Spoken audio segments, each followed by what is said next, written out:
दोस्तों, मिस्र को रहस्यों का खजाना कहा जाता है, लेकिन क्या आपको पता है कि मम्मी सिर्फ मिस्र में ही नहीं बल्कि पहाड़ों में भी पाई गई है। और ये सब जानने के लिए इस वीडियो को पूरा देखें। मिस्र का इतिहास बेहद पुराना है, जो अपने अंदर आज भी कई रहस्य समेटे हुए हैं, जिसके बारे में सोचना भी मुमकिन नहीं है।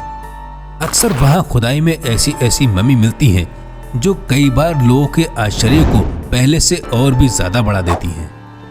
कहते हैं कि मम्मी अपने साथ न जाने कितने रहस्य उजागर कर देती है। यही वजह है कि मिस्र को रहस्यों का खजाना कहा जाता है। लेकिन क्या आपको पता है, मम्मी सिर्फ मिस्र में ही नहीं बल्कि पहाड़ों में भी पाई गई है।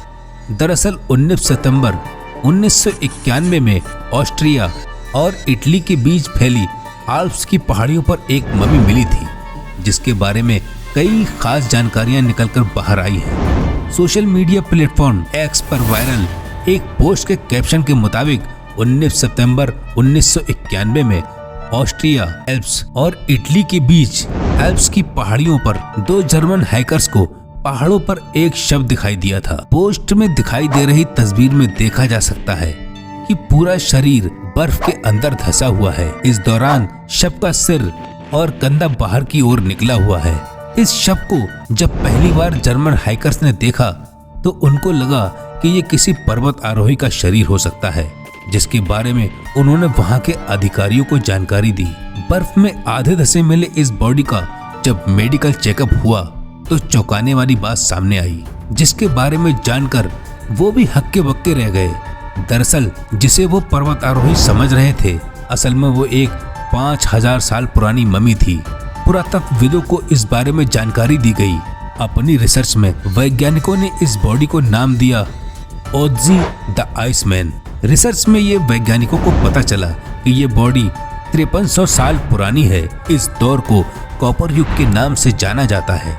रिसर्च में ये बात निकलकर सामने आई कि ओत्ज़ी अपनी पूरी जिंदगी भी जी चुका था। मरने से पहले वो किसी लंबी यात्रा में था, क्योंकि ओत्ज़ी के शरीर पर कई तरह के आग के फूल थे। हैरानी की बात तो ये है कि ओत्ज़ी के शरीर से जानवरों का मांस भी मिला है, जो उसने मरने से पहले खाया होगा। ओत्ज़ी के शरीर को अब इटली के एक म्यूजियम में रखा गया है। शरीर को मेंटेन रखने के लिए तापमान -6 डिग्री सेल्सियस रखा गया है।